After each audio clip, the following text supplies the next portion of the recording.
Hello everyone, welcome to I gate Bhilai. बच्चों, जैसे आपको मालूम है गेट 2021 का रिजल्ट आ गया है। आई गेट भिलाई से भी काफ़ी स्टूडेंट अच्छा परफॉर्म किए हैं। उनमें से एक स्टूडेंट अभी हमारे साथ प्रेजेंट है, मैं आपसे मिलवाना चाहता हूँ। इनकी जो रैंक है गेट 2021 के अंदर में 99 है और ये final year Shankaracharya engineering college के अंदर में अभी स्टडी कर रहे हैं। मतलब फाइनल ईयर में रहते हुए, कॉलेज के अंदर में रहते हुए इन्होंने अपनी प्रिपरेशन स्टार्ट कर दी थी आई गेट के साथ में। यहाँ पे रेगुलर क्लासेस अटेंड किया इन्होंने। अभी बीच में कोविड की वजह से ऑनलाइन क्लासेस हो गई थी, तो इन्होंने ऑनलाइन ऑफलाइन दोनों का मज़ा लिया और मज़ा लेते हुए इन्होंने 99 रैंक यहाँ पे प्रोड्यूस की है।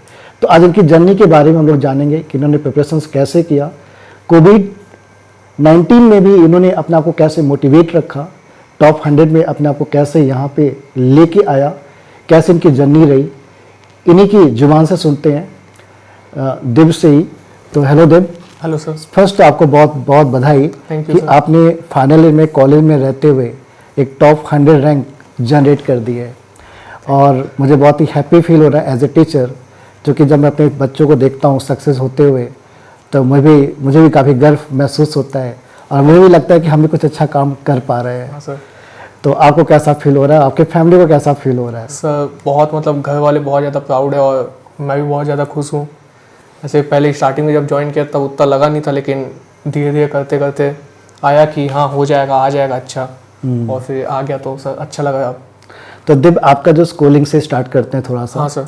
तो आपने स्कूलिंग कहाँ से की थी, थोड़ा सा अपना बैकग्राउंड के बारे में बताएंगे? मैंने स्कूलिंग पहले 5th क्लास तक धमतई पब्लिक स्कूल है धमतई में, वहाँ से की थी। और फिर उसके बाद दिल्ली पब्लिक स्कूल धमतई से की थी 12th तक पूरा। और फिर उसके बाद यहीं फिर कॉलेज मिला शंकराचार्य 1, और फिर वहाँ पास से कॉलेज किए। अभी 4th ईयर में, मतलब लास्ट सेमेस्टर में। और तो जब आप 11-12 में पढ़ रहे थे, हाँ सर, तो उस समय आपने IIT JEE का एग्ज़ाम तो ज़रूर लिखा होगा? हाँ सर, लिखा था। तो लेकिन हमको लगता है कि आप जिस एरिया से बिलोंग करते हैं धमतरी से, हाँ सर, यहाँ से हमको लगता है 60 किलोमीटर के आसपास होगा भिलाई से। हाँ सर। तो वहाँ पे लेकिन इतनी अच्छी कोचिंग वगैरह तो वहाँ नहीं होगी? हाँ सर, वो थोड़ा सा लैग होता है वहाँ पे। तो फिर आपने उस समय डिसाइड नहीं किया कि कहीं अच्छी जगह जाके हम स्कूलिंग करें और IIT JEE के लिए फाइट करें? उस समय क्यों नहीं प्लान बनाया आपने, या प्लान बनाया था तो कैसे किया आपने? सर 10th के टाइम सोचा था करने का, लेकिन फिर घर में बोले कि अभी से मत जाओ, फिर कॉलेज वगैरह में ऐसे ही बाहर जाना है, तो उस टाइम तो नहीं हो पाया। लेकिन फिर वहाँ पे एक कोचिंग खुली थी, वहाँ पे मैंने किया था, लेकिन मेरा अच्छे से प्रिपरेशन नहीं हो पाया क्योंकि उस टाइम उतना दिमाग नहीं रहता है ध्यान। CBSE में भी मार्क्स लाना रहता है, तो मैं उसी में फोकस करता था CBSE में लाने का, तो उसमें अच्छे परसेंटेज आ गए थे। तो JEE वगैरह में नहीं कर पाया था उतना, मतलब फोकस नहीं किए हाँ, थे क्योंकि आपका जो धमतरी काफ़ी एक मार्केट टाइप का ही है। हाँ सर, और छोटा सा शहर है। तो ठीक है, कोई दिक्कत नहीं है। आप यहाँ पे फिर शंकराचार्य में एडमिशन ले लिए। हाँ सर। तो शंकराचार्य में आने के बाद आपको लगता है आपके फादर क्या करते हैं? सर बिजनेसमैन है वो। बिजनेसमैन है, मतलब घर वालों को बहुत प्यार था आपसे, इसलिए आपको बाहर नहीं भेजे वो 12th तक। हाँ वो तो था सर। ठीक है, मैं यहाँ पे खासकर देखता हूँ, खासकर जो बिजनेस फैमिली से बच्चे रहते हैं ना, उनके पेरेंट को मतलब ये रहता है कहा जाएगा घर में रहो तो घर में करो, जो कुछ करना आस पास ही करो। हम लोग सर 2 भाई थे, तो एक भाई ऐसे ही बाहर में था, तो मैं घर में था, तो बोले कि अब तू भी बाहर चल देगा, अभी नहीं जाता, बाद में जाना। ये रहता है, ये मैंने बच्चों फील किया है मैंने। यहाँ पर जैसे यहाँ पे रायपुर है तो मोस्टली लोग वहाँ पे बिजनेस फैमिली से, भिलाई दुर्ग में भी काफ़ी लोग बिजनेस फैमिली से, तो एक उनके मन में रहता है यार कभी, आजकल तो सभी को 1 या 2 बच्चे ही रहते हैं, तो उनको रहता है कि हमारे घर में ऑलरेडी वेल एस्टेब्लिश बिजनेस है, तो हमारा बच्चा हमारे बिजनेस को ही देखे। इतना प्यार रहता है उनको कि वो मतलब आगे का नहीं सोचते हैं कि इसको आगे हम छोड़ें, आगे कुछ लाइफ में करें। तो ठीक है, सबका अपना अपना एक सोच रहता है, उसमें भी पेरेंट का एक प्यार ही छिपा रहता है, इसीलिए बाहर नहीं जाने देना चाहते हैं। तो फिर आप भिलाई आ गए, भिलाई में शंकराचार्य आ गए। भिलाई में शंकराचार्य। तो क्या बाहर भी आपने ट्राई किया था कॉलेज में कहीं पे एडमिशन के लिए, कि आपने भिलाई ही चूज किया था? भिलाई में ही आना? भिलाई चूज किया था, मतलब उसके बाद JEE के बाद फिर कुछ मतलब था ही नहीं। एक बस बिट्स पिलानी का और एग्जाम दिया था, तो उसमें भी कुछ नहीं आया था अच्छा। हाँ, तो फिर भिलाई था मेरे पास, तो भिलाई आ गए। तो भिलाई में भी शंकराचार्य इंजीनियरिंग कॉलेज आप फाइंड आउट करें, काफ़ी अच्छा कॉलेज है यहाँ का, और मतलब एक नाम अच्छा खासा उसका है यहाँ पर। तो फिर आपने गेट का प्लान मतलब आपके दिमाग में कैसे आया कि हमको गेट करना चाहिए, और कब से आया आपको? सर गेट का प्लान मेरे को, मैं मतलब हॉस्टल के कारण ही है लगभग, क्योंकि हॉस्टल में मेरे BIT वगैरह और दूसरे कॉलेजेस के भी थे सीनियर लोग, बीआईटी के थे, शंकर के सीनियर्स थे और सीएसई वाले थे, तो उन लोग को देखता था मैं पढ़ते हुए, तो मेरे को लगता था कि हाँ इन लोग के टाइप करना चाहिए फालतू। बाकी और भी लोग थे जो लोग सिर्फ टीवी सीरीज़ वगैरह देखते थे, तो मेरे को वो था कि इन लोग के टाइप का नहीं करना है, टीवी सीरीज़ वगैरह सिर्फ नहीं देखना है, पढ़ाई करना है अपने को अच्छे से, थोड़ा बिजी रखना है अपने आप को। तो इसलिए उसी कारण गेट का दिखा मेरे को, तो मैं वही चूज़ किया फिर। और मुझे अभी याद है आपका कि आपका जो रूम पार्टनर थे, हाँ, ऋतिक ककवानी सर। ऋतिक केकवानी, हाँ। जो अभी ट्रिपल आईटी बंगलौर के अंदर में है, तो वो भी कहीं ना कहीं आपके लिए एक मोटिवेशन रहा होगा। वो मतलब बहुत हर स्टेज में मेरे को गाइड भी किए काफ़ी, उनसे ही मतलब कुछ भी होता था तो उनसे एक बार में पूछ लेता तो बता देते थे, हेल्प कर देते।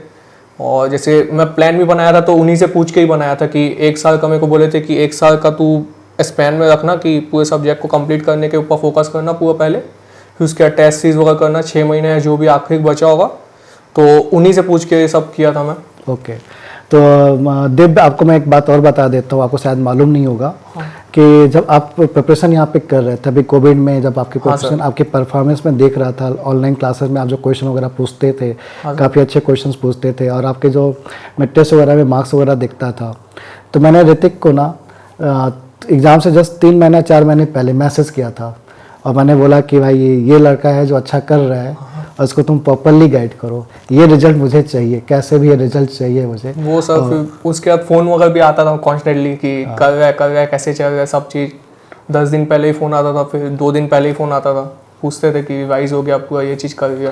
तो ये मतलब यहाँ पे एक ब्यूटी भी है कि आपके जो एलुमनी है वो काफ़ी केयर करते हैं हमारे बच्चों का, कि उनको एक बार आप पता चल जाए कि ये बच्चा करने वाला है, तो वो लोग भी काफ़ी हद तक, काफ़ी टाइम तक आपको मोटिवेट करने की कोशिश करते हैं कि आप अच्छा करो। तो जब आप यहाँ पे किस सेमेस्टर में ज्वाइन किए थे आईगेट को? मैं 4th सेमेस्टर में ज्वाइन किया था। 4th सेमेस्टर में? 3rd सेमेस्टर का एग्जाम दिया था। जस्ट मैं उसी दिन, मतलब जिस दिन एग्जाम खत्म हुआ उसी दिन सर आपको फ़ोन किया था कि सर हमें गेट करना है, तो उसी दिन फॉर्म वॉर्म भर दिया था और जस्ट स्कॉलरशिप टेस्ट, फिर उसके बाद तुरंत ज्वाइन किया था मैं। ज्वाइन किया, तो 4th सेमेस्टर से आप आ गए थे यहाँ पे। तो 4th सेमेस्टर हम लोग शायद 2 ही सब्जेक्ट कवर करते हैं, सी और डेटा स्ट्रक्चर, और उसके बाद 5th सेमेस्टर हम लोग कवर करते हैं टीओसी। तो कैसी रही आपकी जर्नी, मतलब आपने 4th सेमेस्टर से लेके अभी तक की जर्नी कैसी रही, कि आपने 4th में कैसे प्लान किया, फिर 5th में आके अपने आप को कैसे बदला आपने, फिर कोविड आ गया 6th सेमेस्टर में आते आते, फिर कोविड में अपने आप को कैसे आपने चेंज किया, क्योंकि टॉप 100 में रैंक लाना, और कोविड-19 में बहुत से लोग डिमोटिवेट हो गए कि ऑनलाइन क्लासेस पढ़ने के लिए हैबिट नहीं थी लोगों की, लेकिन ऑनलाइन क्लासेस आपने पढ़ के प्रॉपर्ली नोट्स बना के, मतलब किस तरह से प्लान किया, कैसे आपने आपको मोटिवेट रखे? सर मैं मतलब स्टार्ट से बताइएगा थोड़ा सा। सर 4th सेमेस्टर में जैसे सी वगैरह चालू हुआ था अपना, तो सी स्टार्टिंग में करते गए तो मेरे को अच्छा लगता था काफ़ी उसको बनाना, तो मैं उसके लिए बुक भी पढ़ता था, मतलब डेनिस रिची वगैरह ये सब बुक भी पढ़ लिया था मैं। फिर सी में बहुत ज़्यादा फोकस किया था, मतलब डीएस आधा चल रहा था तब भी मैं सी पढ़ रहा था, बनाया जा रहा था क्वेश्चन, जीएफजी के क्वेश्चन बनाया, इधर उधर गेट ओवरफ्लो के बनाया, और फिर उसके बाद डीएस वगैरह चालू हुआ तो उसके भी वैसे ही बनाते गया। लेकिन फिर बीच में क्या हुआ कि ना, जैसे एग्जाम वगैरह आता है तो उस टाइम ब्रेक हो जाता है, लगभग काफ़ी ब्रेक हो जाता है, फिर ऐसा लगता है कि चलो धीरे से चालू करेंगे, तो उस टाइम में ऐसे रिवाइज वगैरह नहीं होता था, तो कुछ टाइम के बाद ऐसा होता कि चीज़ें भूल गए अपन, फिर नेक्स्ट सेमेस्टर आया, नेक्स्ट सब्जेक्ट आया, फिर उसमें अपन फोकस करते थे, तो उस चीज़ के लिए एक बार में कैसा हुआ कि लगता था कि हो रहा है कि नहीं हो रहा है, ऐसा सेल्फ डाउट ऐसे फील होता था। तो मैं तब पूछा था ऋतिक सर से कि सर ऐसा हो रहा है तो कैसे करूँ, तब वो मेरे को बताया था कि कुछ मत कर, बस 1 साल का फोकस कर, कि इतना सब्जेक्ट है, उसके हिसाब से तू डिवाइड कर दे, हर महीने एक को अच्छे से करना पूरा कंप्लीट, जीएफजी होगा वापस से, तो मैं वैसे करता था, तो उस हिसाब से होते होते एकदम सही हो गया था। फिर कोविड हुआ तो उस टाइम मेरे लिए बेनिफिट ये हुआ कि मेरे घर में मतलब सब चीज़ मिल गया, घर में बहुत ज़्यादा सपोर्ट मिला। जैसे मेरे को घर के बाहर कहीं कुछ चीज़ के लिए जाना ही नहीं पड़ता था, जो चीज़ चाहिए थी पापा ला के दे देते, हर चीज़ आता था मेरे लिए, खाने पीने का सब चीज़ व्यवस्था एकदम अच्छा था, लैपटॉप वगैरह और नेट भी अच्छा हो गया था, तो इंटरनेट के लिए तो कोई दिक्कत ही नहीं होती थी कि कुछ वीडियो देखना है या और कुछ करना है, कुछ दिक्कत नहीं होती थी उसमें। और फिर उसी टाइम से पढ़ते रहता था। तो ऑनलाइन क्लासेस आपने प्रॉपर्ली अटेंड की थी? हाँ सर, पूरा हर एक क्लास अटेंड किया था मैं डेली। आपको कितना डिफरेंस लगा ऑनलाइन और ऑफलाइन क्लासेस के अंदर? सर ऑनलाइन और ऑफलाइन में ये था कि डायरेक्ट अपन इंटरेक्ट कर सकते थे, ऑनलाइन में थोड़ा सा ऐसे हो जाता है कि लिखूं कि नहीं लिखूं, ऐसा वो आ जाता है, डाउट टाइप से आ जाता है, और मतलब अच्छा था, ऑनलाइन भी अच्छा ही रहता था। तो नोट्स वगैरह कैसे बनाते थे ऑनलाइन में? जैसे मैं पढ़ा, चूँकि क्या होता है इतनी ऑफलाइन क्लासेस में जो अपने फील करता हूँ, हाँ सर, कि ऑफलाइन क्लासेस में मुझे स्टूडेंट का स्पीड पता रहता है कि स्टूडेंट किस स्पीड से समझ पा रहा है, मैं उसी स्पीड से अपने आप को मेंटेन करके उसको नोट्स को लिखवाना, फिर बोलना, नोट्स लिखवाना, फिर क्वेश्चन सॉल्व कराना, समझाना। लेकिन ऑनलाइन क्लासेस में क्या होता है कि मुझे एक फ्लो में रहना पड़ता है, हाँ सर। क्योंकि बच्चे दिखते नहीं है ना, तो हमें एक फ्लो कंटिन्यूस, हमें कंटिन्यूस बोलना पड़ता है। तो कभी कभी क्या होता है कि बच्चा नहीं लिख पाता है, हाँ। ठीक है, सिर्फ तो फिर मैं बोलता हूँ चलो ठीक है तुम भी समझ लो पूरा, और इसका PDF जब मैं भेजूंगा तो उससे आप कर लेना। तो आप कैसे करते थे उस समय कि आप, मैं जब बोर्ड में लिखता था, बताता था, उसे समय नोट कर लेते हाँ थे सर, कि PDF का वेट करते थे? नहीं, मैं उसी समय करता, क्योंकि PDF आता फिर उसमें मेरा टाइम जाता फालतू, और फिर उसमें अगर टाइम जाता तो फिर क्वेश्चन वगैरह थोड़े से वो हो जाते ना, टाइम कम मिलता वो सब चीज़ में, इसीलिए मैं उसको वैसे करके चलता था। तो आपने जो आपको कौन सा सब्जेक्ट मतलब गेट की प्रिपरेशन के टाइम में बहुत अच्छे लगते थे? सर गेट के प्रिपरेशन के टाइम में TOC अच्छा था, CN अच्छा लगा था मेरे को, COA भी अच्छा लगा था, और OS वगैरह, OS CD TOC ये सब। और कौन सा सब्जेक्ट आपको बहुत डरावने लगे? डरावने में सर, डरावने में ऐसे कुछ नहीं था, बस कुछ कुछ ऐसे टॉपिक डरावने टाइप से थे। जैसे TOC में वो थे, क्या होते हैं, अनडिसाइडेबिलिटी वगैरह ये सब जो रहते थे ना, एक टाइम में सही हो गया था वो चीज़, लेकिन फिर बहुत टाइम के वजह से रिवाइज नहीं हुआ और अच्छे से वो नहीं हो पाया ना, मतलब क्या होता है, याद नहीं आती चीजें, तो कॉन्फिडेंस भी ऐसे लूज होते जाता था, और उसमें याद करने की बहुत सारी चीजें, प्रॉपर्टीज, तो वो सब थोड़ा सा दिक्कत होता था। बाकी टॉपिक में ही दिक्कत आती थी, कभी ऐसे सब्जेक्ट कोई भी ऐसे बेकार नहीं लगा। आपने टेक्स्ट बुक्स को कितना हेल्प लिया, कितना पढ़ा? सर टेक्स्ट बुक में मैं सिर्फ वो पढ़ता था, जैसे CN का हुआ तो उसमें सिर्फ एप्लीकेशन लेयर पढ़ा था मैं, और ऐसे कुछ कुछ चीज़ों में कुछ लगा कि हाँ इसको पढ़ लेना चाहिए, इसको एक्स्ट्रा चाहिए अपने को नॉलेज, तो वो सब को बस करता था। पूरा ऐसे कंप्लीट टेक्स्ट बुक तो मैं नहीं पढ़ा, सिर्फ सी के टाइम में बस पढ़ा था मैं। Okay okay okay. तो फिर आपने टेस्ट भी दिखा होगा। हाँ तो आपने पहला अपनी कोर्स आपने कब तक कंप्लीट कर लिया था? सर कोर्स तो मेरा मतलब मैं अपना जो एस्टिमेट लेके चला था वो अगस्त में करने का सोचा था, लेकिन तब तो हो नहीं पाया क्योंकि खिंचते चले गए, क्योंकि कोविड भी आ गया। हाँ कोविड भी आ गया तो खिंचते चले गए, थोड़ा बहुत टाइम भी कम हो गया पढ़ने का, तो उसके कारण फिर कोर्स मेरा नवंबर तक में कंप्लीट हुआ था। नवंबर कंप्लीट हो गया। तो टेस्ट देना कब से स्टार्ट किया आपने? टेस्ट में पहले ही देता था। टेस्ट मतलब जिस दिन से अपना ऑनलाइन का टेस्ट सीरीज चालू हुआ ना आईगेट का, उस दिन से ही टॉपिक टेस्ट वगैरह मैं देता था। टॉपिक टेस्ट वगैरह खत्म कर दिया था, फिर सब्जेक्ट टेस्ट में ना मेन नवंबर में दिया, और फिर दिसंबर में कंबाइंड नहीं, नवंबर के एक पहले मतलब अक्टूबर में दिया था, और फिर नवंबर में अपना कंबाइंड टेस्ट का शेड्यूल बनाया था मैं, और फिर उसी टाइम ना वो भी क्या बोलते हैं मॉक भी स्टार्ट कर दिया था एक आध थोड़े बहुत। टेस्ट सीरीज आपने कहाँ से ली थी? सर टेस्ट सीरीज मैंने मेडिसी से लिया था, एस से लिया था, और अपना आईगेट का था। 3 टेस्ट सीरीज आप हाँ सर 3 टेस्ट सीरीज फॉलो किया था। तो आपको आईगेट के टेस्ट सीरीज से कितना फायदा मिला? सर आईगेट से बहुत फायदा हुआ, मतलब 84 टेस्ट से बहुत ज्यादा, मतलब एकदम पूरा वैरायटी मिल ही गया था वहां से। मैं एक चीज़ फील किया, हम लोग भी फाइंड आउट करते रहते थे कि कौन सा बच्चा सबसे पहले टेस्ट लिख रहा है, ठीक है। तो मैंने उसमें एक कंक्लूजन निकाला वहाँ पे कि हम लोग जब पेपर अपलोड करते थे, मैं देखता था कि आप विदिन या उसी दिन या उसके एक दिन बाद आप तुरंत टेस्ट दे देते थे। आप ये वेट नहीं, क्योंकि बहुत सारे बच्चे बहाना करते थे कि सर अभी मेरी प्रिपरेशन नहीं हुई है, 1 हफ्ते बाद दूंगा, 10 दिन बाद दूंगा, लेकिन आपके साथ ऐसा नहीं रहता था। हाँ कि आप विदिन 1 डेज 2 डेज में ही आप उस टेस्ट को कंप्लीट कर देते थे। आपकी प्रिपरेशन इतनी अच्छी रहती थी सर, मतलब क्या सोच के आप टेस्ट दे देते तुरंत? कुछ लग रहा था कि थोड़ा टाइम ले लेता हूँ, 5 दिन के बाद दूंगा, 10 दिन बाद दूंगा। वो सर वही क्या बोलते हैं कि रिवाइज कर लेते हैं, ये कर लेते हैं, वो सोच के थोड़ा सा लैग वो पीछे रहता था। मैं स्टार्टिंग में टेस्ट देता तुरंत में, क्योंकि उस टाइम में पता था कि बस देखना था मेरे को कि कितना बन रहा है, कैसे बन रहा है। जैसे जो पहले टेस्ट आए थे ना अपना वो वाले टॉपिक टेस्ट के दो स्टेज में हुए ना अपने, तो पहले स्टेज के जो थे उसमें लगभग मैं सिर्फ चेक करने के लिए दिया था कि कितने बन रहे हैं। फिर जो सेकंड था उसको एकदम अच्छे से रिवाइज वगैरह करके दिया था, और उसमें क्वेश्चन भी अच्छे थे सेकंड वाले में। पहले वाले में भी अच्छे थे, लेकिन मतलब वो थोड़े से इजी लेवल के थे, और ये वाले थोड़े अच्छे लेवल के थे। तो उस हिसाब से तो सेकंड वाले में अच्छे रिवाइज करके दिया था मैं। फिर सब्जेक्ट टेस्ट वगैरह के टाइम तक तो 2-3 बार रिवाइज हो गया था लगभग सब्जेक्ट। सब्जेक्ट का जो रिवीजन आप कैसे प्लान करते थे? सर रिवीजन मैं पहले का तो सब्जेक्ट टेस्ट के लिए जब सब्जेक्ट टेस्ट चालू कर रहा था तब मैं प्रिपेयर किया था कि 10 दिन पहले लिया था स्टार्टिंग में, मतलब अक्टूबर में दिया था, तो पहले 1 अक्टूबर से लेकर 10 अक्टूबर तक 10 सब्जेक्ट जो टेक्निकल के रहते हैं उनको पूरे कंप्लीट किया, क्योंकि मैथ्स वगैरह उस टाइम चल ही रहा था ना पैरेलल में, तो मैथ्स का मैं टेस्ट वगैरह उस टाइम नहीं दिया था। तो 10 सब्जेक्ट का पहले किया, फिर उसके बाद 11 तारीख से पूरा सब्जेक्ट टेस्ट चालू एक दिन में, क्योंकि उसमें रिवीजन करने के लिए मेरे को लगभग मतलब काफ़ी टाइम लग जाता था। तो दोपहर का टाइम एक अच्छा खासा मिलता था, तो मैं इसीलिए पहले बोला कि रिवीजन कर देता हूँ, उसके बाद ये करूँगा। तो आप सब्जेक्ट को कितने नंबर ऑफ टाइम्स तक रिवीजन किया आपने? सर मैंने लगभग मतलब डीबीए में ऐसा सब्जेक्ट होगा जिसको मैं 4 या 5 बार किया हूँ रिवाइज, बाकी सबको 3 बार तो किया ही हूँ। सारे कॉपी वगैरह से मतलब पढ़ते ही रहता था मैं। आपको कितना हेल्पफुल लगा आई गेट के मटेरियल्स? सर हेल्पफुल तो सर बहुत है, मतलब बहुत सारी छोटी छोटी चीज़ ऐसी रहती है कि ना छूट जाती है। जैसे मैं शॉर्ट नोट्स भी बनाता था तो उसमें छूट जाता था, फिर उससे मैं पहले स्टार्टिंग में टेस्ट देता था, लेकिन फिर मेरे को लगता था कि नहीं कुछ चीज़ छूटी है, कुछ चीज़ छूटी है, तो उसके लिए स्पेशल मैं यहाँ पे कॉपी लेने आया था अपनी। मेरी हॉस्टल में कॉपी वगैरह छूट गई थी तो उसको मैं लेने आया था, फिर वहाँ से लेके पढ़ा, तब एकदम सही से फिर बनता था, पूरा लिंक हो जाता था एक बार में। नहीं, आपने बहुत ही मेहनत किया। मैंने देखा कि आप कंटिन्यू क्लासेस भी अटेंड किए, हाँ सर। प्रॉपर्ली आपने टेस्ट लिखा, क्योंकि इतना अच्छा रिजल्ट तभी आ सकता है जब आप बहुत ही कंसिस्टेंट परफॉर्मेंस दें। जब तक आप कंसिस्टेंट होकर नहीं पढ़ेंगे तो चीज़ों को तब तक आप उतना अच्छा परफॉर्म नहीं कर पाएंगे। तो बहुत अच्छा लगा कि आपके परफॉर्मेंस को भी देखकर आपका जो आप डेडिकेशन आपका था चीज़ों को लेकर, वो बहुत बड़ी बात थी कि आपने मतलब छोड़ा नहीं, लीव आउट नहीं किया। जो भी होगा देखा जाएगा, करना है, अपना 100% देना है। और आपने अपना 100% आपने दिया तो 101% आपका रिजल्ट अच्छा ही आएगा, उसमें कोई डाउट ही नहीं है। हाँ, थोड़ा बहुत कुछ गड़बड़ होगा तो हो सकता है रैंक थोड़ा सा खसक जाए, लेकिन एकदम खसक नहीं जाएगी, ऐसा है।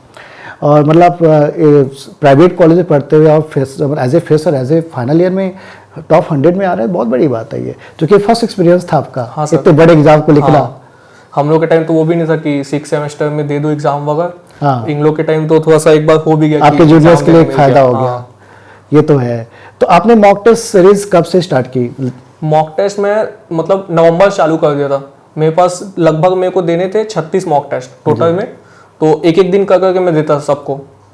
नवंबर वगैरह पूरा क्या प्लान बनाया था आप मॉक टेस्ट को लेकर? क्या मॉक टेस्ट का मैं ऐसा था कि ना पहले स्टार्टिंग में मैं सोचा था कि पहले एक दूंगा, फिर उसके बाद 2 दिन थोड़ा बहुत रिवाइज वगैरह कर दूंगा, जिसमें अगर एनालिसिस के बाद कुछ आया तो वैसा मैं करता, लेकिन वो प्लान मतलब चल नहीं पाया उतना, क्योंकि फिर आखिर में बर्डन हो गया था, क्योंकि 36 मॉक टेस्ट थे और टाइम भी मतलब। तो क्या आप डेली फिर मॉक टेस्ट देना स्टार्ट कर दिए थे? हाँ सर। मतलब ऐसा भी कहते थे कि एक दिन में 2 मॉक दे दिया आपने? नहीं सर, एक दिन में 2 मॉक तो कभी नहीं। वो फिर मतलब एक बार मैं एक का बस ट्राई किया था, तो उसमें शाम के मॉक टेस्ट में नंबर अच्छे नहीं आ रहे थे, मैं बोला नहीं दूंगा ऐसे। अच्छा, एक दिन में एक ही देता था मैं, वो भी। और एकदम जैसे मेरा वो आ गया था, जब एडमिट कार्ड आ गया था तो टाइम स्लॉट पता चल जाता है, तो उसी टाइम स्लॉट में ही देता था मैं। अच्छा, मतलब आपको पता चल गया कि इस टाइम स्लॉट में आपका एग्जाम है, उस टाइम स्लॉट में टाइम स्लॉट में देता मैं, बहुत ईमानदारी के साथ। हाँ सर। जो कि ऑनलाइन मैंने एक चीज़ और देखा है यहाँ पर कि बहुत सारे लोगों, मैंने जैसे आपके दोस्त लोग ही बताए कि सर हम लोग टेस्ट देते थे, क्वेश्चन नहीं बनता तो हम कॉपी खोल लेते थे। तो टेस्ट देते समय आप बिल्कुल हेल्प मत लीजिए, भले आपका नंबर 0 आए, नेगेटिव आए, जो कि आप हेल्प लेने लगेंगे तो फिर आप उतना अच्छा परफॉर्म नहीं कर पाएंगे। फिर बाद में जाके देखिए कि कहाँ पे गलतियाँ हो रही, क्यों आपको झटके लग रहे हैं, क्यों कहाँ पे आपका थोड़ा सा यहाँ पर प्रिपरेशन में कमी रह गई है। तो आप जब एग्ज़ाम देने गए तो एग्ज़ाम देते समय हमारा एक माइंडसेट रहता है। हाँ सर। कि वैसे आप लोगों को पता चल जाता है, जैसे मैंने आपको बताया कि मैं 3 महीने पहले से ही ऋतिक को बोल दिया था यार ये बंदा कर सकता है, ठीक है। तो आपका फीलिंग क्या था एग्ज़ाम लिखते समय जब आप गए देने के लिए? तो डर तो नहीं लग रहा था कि एग्ज़ाम देना है? लिखते समय में मतलब मेरा ऐसा हुआ कि ना पहले जब मैं गया तो मेरी आदत है कि मैं पहले टेक्निकल में ही कूदता हूँ, एप्टी मतलब बनाता ही नहीं पहले। तो टेक्निकल में गया तो मेरे साथ ऐसा हुआ कि पहले 2 क्वेश्चन ना मैं छोड़ा, उसके बाद 2-3 क्वेश्चन बनाया, और फिर 10 तक में ऐसा था कि ना 60 तो क्वेश्चन छूट गए थे। तो मेरा उस टाइम ना मोमेंटम थोड़ा सा डाउन हो गया था, लेकिन फिर वही है, उसको पिक करने के लिए इजी क्वेश्चन ढूंढा, फिर उसको बनाया, तो फिर मोमेंटम जब ऊपर हुआ तो अच्छे क्वेश्चन भी मतलब बन जा रहे थे फिर। तो इस ईयर का जो पेपर था आपका सेकेंड स्लॉट था? हाँ सर। तो आपको क्या मतलब सेकेंड स्लॉट लोग बोल रहे हैं कि टफ भी था और नॉर्मलाइजेशन में नंबर्स भी बढ़े हैं आपके, तो आपका एक्चुअल मार्क्स कितना आया? एक्चुअल में 64 आया, और नॉर्मलाइज होके 67 पॉइंट कुछ आया था, 16 ऐसी कुछ था। जी। तो नॉर्मलाइज होके आपके नंबर्स थोड़े से बढ़ गए। हाँ थे। तो आप जब एग्जाम लिख रहे थे, ठीक है, तो आपको जब स्टार्टिंग में कुछ क्वेश्चंस नहीं बने तो फिर आपने आपको कैसे फिर कूल कैसे किया आपने? सर वही मतलब दिमाग में यही चलता कि इतने टाइम तक मेहनत किए हैं, उसको तो वेस्ट नहीं करना है। तो इसलिए वही चीज़ सोच के मतलब थोड़ा मोमेंटम फिर थोड़ा सा बढ़ा, और फिर क्वेश्चन भी मतलब इजी में उसी लिए तो पूरा पेपर आपने थ्रू आउट देख लिया था? हाँ पूरा, मतलब ऐसा तो नहीं हुआ कि 1-2 क्वेश्चन रह गए, टाइम कम पड़ा हमें? टाइम मेरे को पहली बार लगा, क्योंकि मैं ना मॉक टेस्ट में हर बार 2.5 घंटा मैक्सिमम जाता था कोई भी मॉक टेस्ट में, तो इसलिए ना मेरे को यहाँ पे लगा कि 3 घंटा लग गया पूरे पेपर में। और थोड़े बहुत एक आध क्वेश्चन में हड़बड़ी हुई, लेकिन नहीं था, टाइम कम ऐसे नहीं लगा। मैंने देखा एक चीज़ और कि आप सोशल मीडिया से भी बहुत ज़्यादा दूर है। हाँ सर। आप फेसबुक पे भी एक्टिव नहीं है, बिल्कुल जीरो है। क्योंकि मैं चूंकि ये फोटो टैग करने के लिए आपको ढूंढा, तो जैसे मैंने आपको देखा, शशांक संस्कार को भी देखा, या और बहुत से लोगों को देखा जितने भी टॉप कर रहे हैं यार। वो एक मलकीत सिंह करके बच्चा है, कोई मतलब सोशल मीडिया से बिल्कुल दूर, मतलब बहुत ही दूर है आप लोग। मतलब आज के ज़माने में बच्चा सोशल मीडिया से बहुत दूर है, मतलब सोचने वाली बात है थोड़ा सा।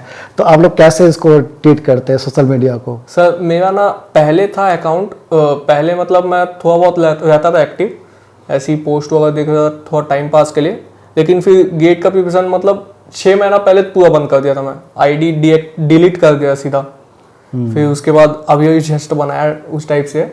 और यही था सर कि टाइम खराब नहीं करना, हाँ, टाइम खराब नहीं करना, इसलिए आप इन सब चीज़ों से थोड़ा सा दूर हो गए। तो बाकी आपको कुछ अच्छा करना है तो अभी, चूंकि देखिए अभी क्या होता है ना कि अभी नेट इतना सस्ता हो गया है, अब फेसबुक है, इंस्टाग्राम है, दुनिया भर के चैनल आ गए हैं। आजकल टेलीग्राम एक नया चौसला स्टार्ट हो गया है लोगों को लगता है हम टेलीग्राम में जाके प्रिपरेशन कर लेंगे। तो क्या आपको लगता है टेलीग्राम में जाके प्रिपरेशन हो जाएगी गेट की? नहीं सर, मेरे को तो मतलब मैं टेलीग्राम से उसी डाला था कि आपका वो था ग्रुप था, उसमें बस ज्वाइन होने के लिए। मतलब कोई मतलब ठीक है, कोई मटेरियल वगैरह मिल जाएगा, लेकिन सिस्टमैटिक प्रिपरेशन ऐसे नहीं होती है। सिस्टमैटिक प्रिपरेशन के लिए आपको प्रॉपर प्लान करना पड़ेगा, प्रॉपर नोट्स बनाने पड़ेंगे, बहुत धैर्य के साथ में प्रॉपर टेस्ट लिखने पड़ेंगे आपको। तो आप ये सोचे कोई हमको 10 क्वेश्चन बता देगा तो उससे क्वेश्चन, ऐसा नहीं होने वाला है। वो 10 क्वेश्चन से क्वेश्चन नहीं आने वाले हैं, सीधी सी बात है। वहाँ पे तो पूरे नए क्वेश्चन आते हैं। ठीक है, तो आपको ऐसा फील होने लगा कि लास्ट में कि आप टॉप 100 में आने वाले हैं? टॉप 100 में मतलब आखिरी के 2 टेस्ट में बिगड़े थे, तो उसके कारण थोड़ा सा लगा था कि गड़बड़ मत हो जाए गेट एग्जाम में। लेकिन उसके पहले जब अच्छे आते तब लगता था कि हाँ आ जाएगा, अच्छा तो आ ही जाएगा। हाँ, कुछ अच्छा कर ही लेंगे, कुछ अच्छा तो हो ही जाएगा। तो ऐसा कोई मोमेंट आपका जर्नी में कि गेट की जर्नी में जो इमोशनल बहुत ज़्यादा रहा हो? नहीं सर, ऐसा कोई ऐसे मोमेंट तो नहीं था। जो आपको बहुत ज़्यादा डिमोटिवेट की हो? डिमोटिवेट सर वही थे, कभी कभार कम मार्क्स आ गए तो होता था, बाकी तो फिर कुछ ऐसा नहीं था। एकदम हैप्पी रहते थे? हैप्पी सर, वही देखेंगे जो होगा। हाँ, हैप्पी माइंड तो रहना ही पड़ेगा आपको, तभी आप अच्छा कर पाएंगे। तो लेकिन ऐसे से अभी आज के ज़माने में अभी जो है बहुत ज़्यादा कोडिंग चल रही है। हाँ सर। तो कोडिंग को लेकर आपका क्या था, कैसे आप करते थे? क्योंकि बच्चे अभी आपके जो जूनियर्स हैं, आपके कॉलेज के हैं, तो उनको बहुत सारा कन्फ्यूजन होता है कि सर हमें कोडिंग भी करना है, और अभी तो बहुत सारे न्यू टेक्नोलॉजीज आ गई है, मशीन लर्निंग में जाना है सर, एआई भी करना है सर, ठीक है, तो फिर मैं गेट कैसे करूँ? तो इन सब चीज़ों को लेकर क्या सोचते हैं आप? सर मैं मतलब कोडिंग में मेरा उतना ऐसे वो नहीं था, क्या बोलते हैं, रुचि टाइप से नहीं था।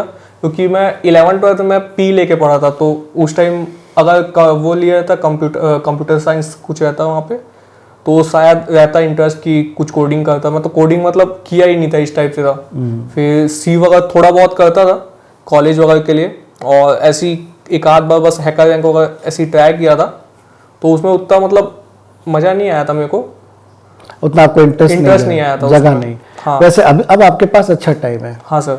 अब आप कोडिंग स्टार्ट कर सकते हैं, क्योंकि अभी आपका डीएस एल्गोरिथम ये सब काफ़ी स्ट्रांग हो गया हाँ है। सर। एक सोच डेवलप हो गई है, और एक कोडिंग के लिए, कम्पिटिटिव कोडिंग के लिए डीएस एल्गोरिथम यही सब आपका अच्छा होना चाहिए, इंपॉर्टेंट है ये। और भी आपके जो कोर्स सब्जेक्ट है काफ़ी स्ट्रांग हो गए गेट लिखने के बाद, तो अब आपके पास अच्छा टाइम है, कब आप कोडिंग करना स्टार्ट कर सकते हैं। क्योंकि आगे आपको कंपनी में जाना है तो कोडिंग तो करना पड़ेगा, और वहाँ पे अब आपको अलग ही दायरा, अलग ही लेवल आपको मिलेगा एआई पढ़ने का और मशीन लर्निंग पढ़ने का, जो शायद यहाँ पे अभी बी लेवल पे ना मिल पाए। और बी लेवल पे जैसे प्रोजेक्ट वगैरह है, अब बहुत ही लो लेवल के प्रोजेक्ट बनाते हैं बच्चे लोग, उसको बनाने के बाद बहुत हैप्पी रहते हैं। जबकि आगे जब आप जाएंगे तो आपको पता चलेगा वो सब तो 11-12 के बच्चे भी बना सकते हैं, यदि वो फोकस करें तो यहाँ पर। तो आपने बहुत अच्छा वर्क किया है कि ये, तो अपने जूनियर्स को आप क्या मैसेज देना चाहेंगे कि अपनी प्रिपरेशंस को कैसे रखें वो? सर मैसेज में बस यही है कि लगे रहना चाहिए और करते जाओ।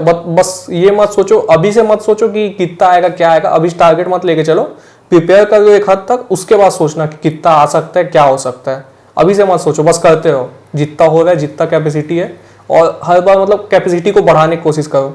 जैसे 6 घंटा पढ़ रहे हो तो ट्राई करो कि और बढ़ा सको, या मतलब आवाज में मत देखो, अपना कंप्लीशन में देखो कितना कंप्लीट कर पा रहे हो तुम टॉपिक को, अगर कितने चीज को एक बार में कवर कर पा रहे हो। तो अभी वो बच्चे, अभी ऑनलाइन क्लासेस वगैरह चल रही है ना अभी हाँ भी, क्योंकि कोविड अभी थोड़ा सा अनसर्टेन है चीज़ें, हाँ सर। तो इससे बच्चे बहुत ज़्यादा डिमोटिवेट हो जाते हैं।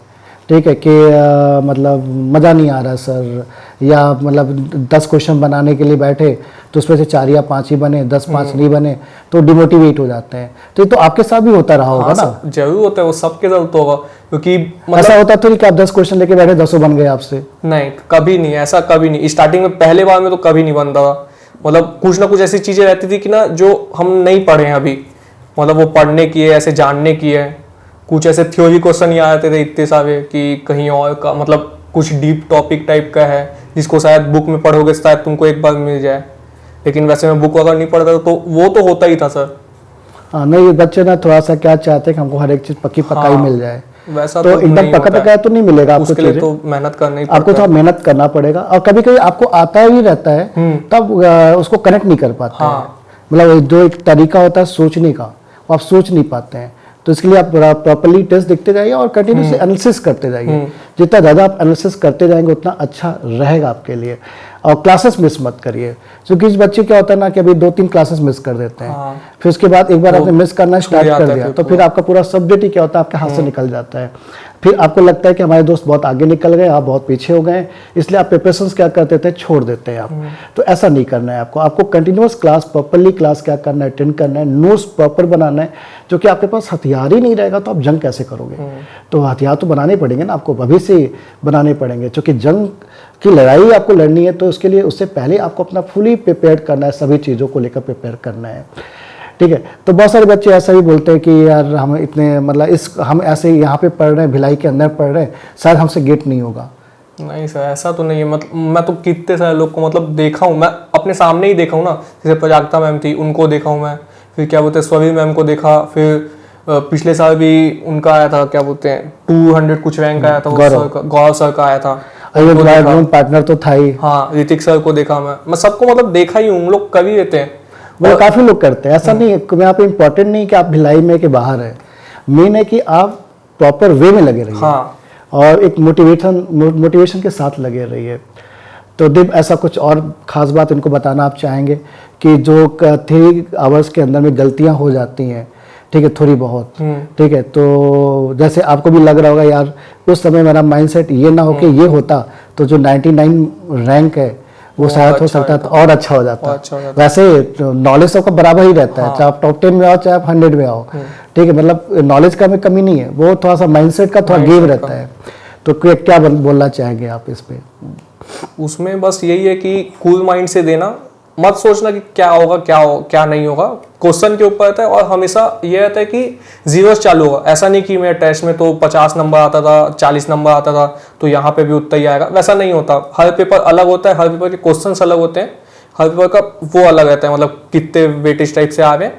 तो उसके हिसाब से तुमको बस हर में जीरो से स्टार्ट करना है। बस ये देखना है कि अपना बेस्ट देना, और जितना भी आएगा मतलब उस पेपर के हिसाब से वो सही है। भले और कोई इजी पेपर आता तुम्हारा उसमें और अच्छा रहता, लेकिन पेपर के हिसाब से है वो। तो आपका टारगेट अभी आईटी बॉम्बे होगा? हाँ सर, फर्स्ट चॉइस, पहला चॉइस तो वही है। तो ऐसे उम्मीद है कि आपका आईटी बॉम्बे में सिलेक्शन हो जाएगा। हो सकता है वो 3rd राउंड तक हो, लेकिन हो जाना चाहिए। बाकी आपको कॉल तो हर जगह से मिलेंगे आपको आईटी, मतलब उसके बाद तो मतलब ऐसा कोई आईटी नहीं जहाँ से आपको कॉल ना मिले। इवन आपको आईसी बंगलौर में कुछ ऐसे भी सब्जेक्ट चलते हैं जिसमें उसमें भी आपको कॉल तो मिलेगी, फिर उसके बाद वहाँ पे इंटरव्यू आपको फेस करना पड़ेगा।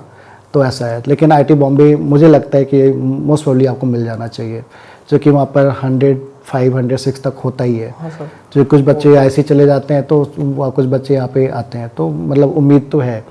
तो ऑल द बेस्ट आपको कि आपको आईटी बॉम्बे मिले। Thank you sir. और आईटी तो मिल ही जाएगा फिलहाल, अब आप आने वाले वक्त में आईटीएन ही कहलाएंगे। हाँ सर। और हमारी दुआएं आपके साथ में है, हमारा साथ हमेशा Thank you, रहेगा आपके साथ में।